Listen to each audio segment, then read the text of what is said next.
Today I'm going to be guiding you through Tower of Shallow Waters. This is an intense tower located in the newly released Silent Abyss. So Tower of Shallow Waters is one of the advanced towers, so you gotta go this way from the lobby in order to get to it. And here we are, Tower of Shallow Waters. When I was playing this tower earlier, it was very laggy and I actually got soft locked at the end due to a bug, but in place versions 178 plus, that has been fixed, so please be in one of those servers before attempting this. I'm in place version 181, so I'm good. So first of all, you gotta go press this lever. I think it's pretty cool that they used levers in addition to just buttons in this tower, so yeah.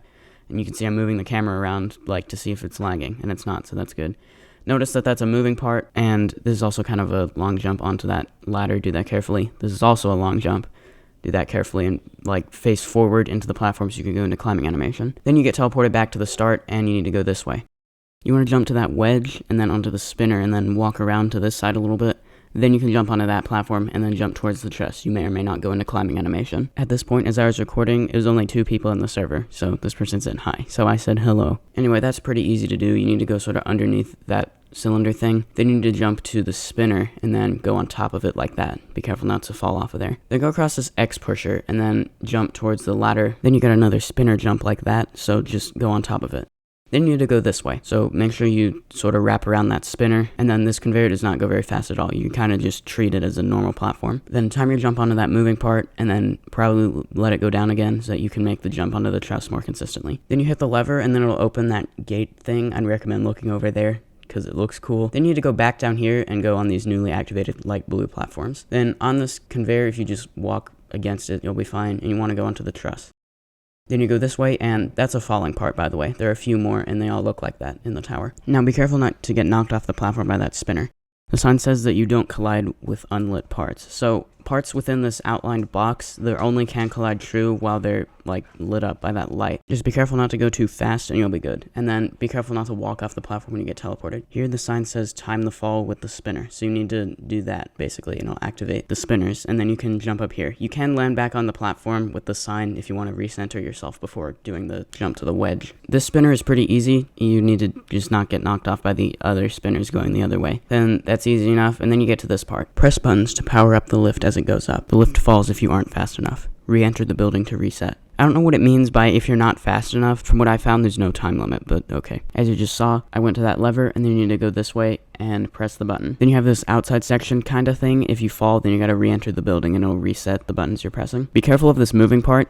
It's a moving part, so be careful. Then you need to press that button to get to 75%. The platform will activate underneath you. Then do that wraparound, not like that. When I got back to right here, for some reason there were like 2 text boxes on screen, and that like broke everything, and the elevator didn't raise up correctly. So I just had to exit the building and reset it. This time, however, I did that correctly. You can go on top of the kill bricks, but they do deal a lot of damage, so be careful. Also, you can walk on that floor with like the parts like that, but I didn't. The sign says parts outside the outline are unaffected, so it's only like the cylinder thing at the bottom that you gotta walk with the light. Then here, probably don't do the wraparound like that. Wait until the moving part's on the other side, and then go across that spinning part. Even though those parts are outlined, it's just for decoration. Then you gotta do that wraparound like that, jump to the sphere, and then, like, be careful not to hit your head. So, like, back up a little bit. Then you gotta vine swing onto the falling part, onto the wedge, onto another falling part. This pusher goes slowly, as you can see. Yeah, just go to the right and then left, and be careful not to get knocked off of it by the spinning parts.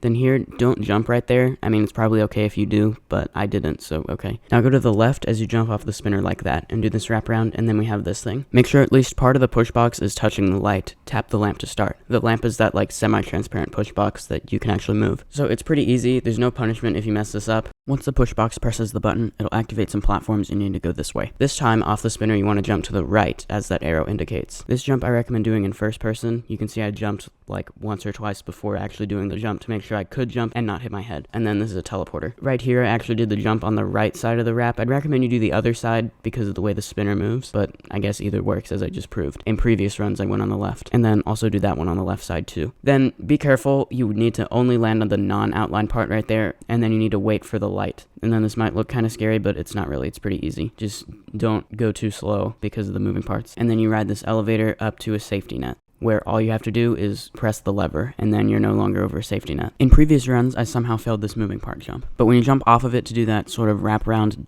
like, jump early off of it, as I indicate there, you get teleported back there if you fall, even if it's, like, before you get onto that main platform. Then you need to go press that lever and then go back there, and that button does not reset if you fall. Jump sort of towards the center of that spinner, and over here it says remember the lights. Remember that only applies to the outlined parts, so you can always stand on the non-outlined parts, and you want to do the wraparounds when the lights are not there. And then just do that jump as if those aren't there, because they don't really cause a problem anyway. Go through the teleporter, and then you want to go this way. Now here, there's only one spinner, so don't think you can like jump on one and then jump to another one. So you just got to do that. This is an easy timing jump. I sort of slipped and fell to the bottom of that wedge, and it was still possible, so it's pretty easy. Then go on the left of here because of the direction the spinner goes. And then you'll notice that thingy that says lives left. So this next section, the first and second times you fail it, you'll be teleported back, but the third time you will not be, and you'll just fall and your run ends. If you want to pause and read what the NPCs have to say here, you can.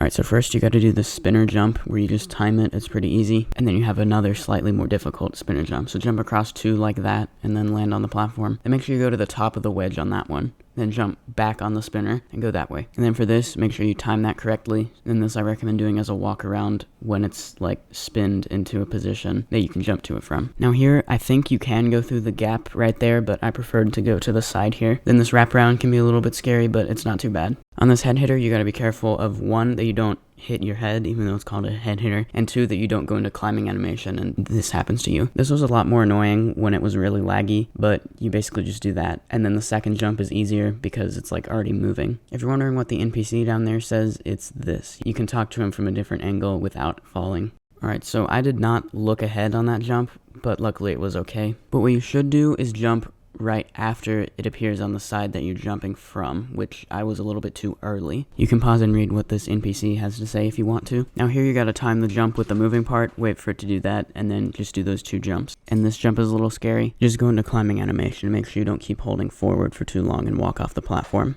And be careful on that spinner jump, and then there's the lever.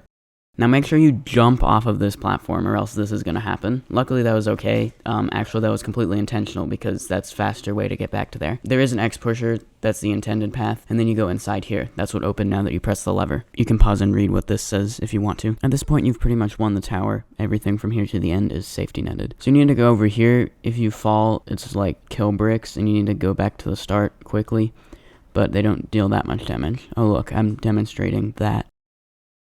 Then go across the X pusher and jump to there. This says the crystal gives temporary immunity to the green acid. The acid deals a lot of damage, so get to shore quickly. Now that you've done that, the barrier that was over here has opened. If you fall here, it'll just teleport you back outside this room, and it doesn't remove button progress or anything, so it's okay. Anyway, you gotta press that button above you, and then you go over here, complete 2 challenges. So you see this door to the right that's blocked, that'll be opened once you complete the 2 challenges. So the first one's over here, your jump has been removed. It's a pretty easy no jump section. And when you press this first button, you can go back the same way you came or just jump off of there. It doesn't reset the button. Then once you press that button, you need to go through there and you'll get your jump back, and then you just need to complete this quick section. So you need to do that head hitter and then jump to the conveyor, then onto the spinner, and then jump like that. And by the way, that thing connecting this platform to the wall is can collide false. Now just time this jump correctly with those moving parts and then go through the teleporter, and that's the first challenge complete. The door is still not open because we have another one, and that's this direction. So if you fall in the acid here, you have a limited time to get back to that ladder. And also the section is really easy. You do have to time this correctly though, because that is a moving part. And then you go through the teleporter and you have another section over acid. If that happens, just jump out. I don't really know why it did that. You're supposed to like float. Tip, look under the spinner on top. It says look under it, but you can also look on top. Where you see that like plus in the design, that's where it's can collide false. And now that you've completed the 2 challenges, you can go this way. This leads to the final boss fight. It's raining outside my house now. How fitting, because that's the theme of this tower. Anyway, the boss fight begins with the hardest part of the tower, reading, and then it's pretty much just survive the kill bricks for like 2 minutes. It's not that difficult. Probably the hardest part about it after the reading is when you have to avoid this spinning thing. So just like stand sort of in a corner and then just keep jumping. You can also move a little bit. Watch out for those things too, but they don't deal that much damage anyway.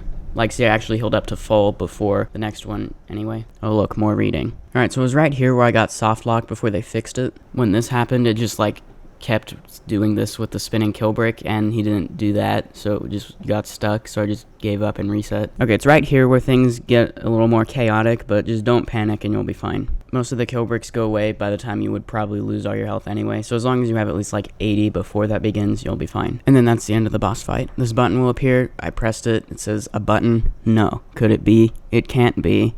me when there's reading. I think I was maybe supposed to wait until after I read this message before I press the button, but whatever. Right here, this ladder appears and you can just climb it to the wind pad, and that's the end of the tower. GG, glad they fixed the lag. That's Tower of Shallow Waters in 1735-19. Thanks for watching today's video. If you enjoyed it, please remember to leave a like and consider subscribing so you don't miss any future videos, and I'll be making some more guides on the Silent Abyss. I'll see you in the next video and have a great day.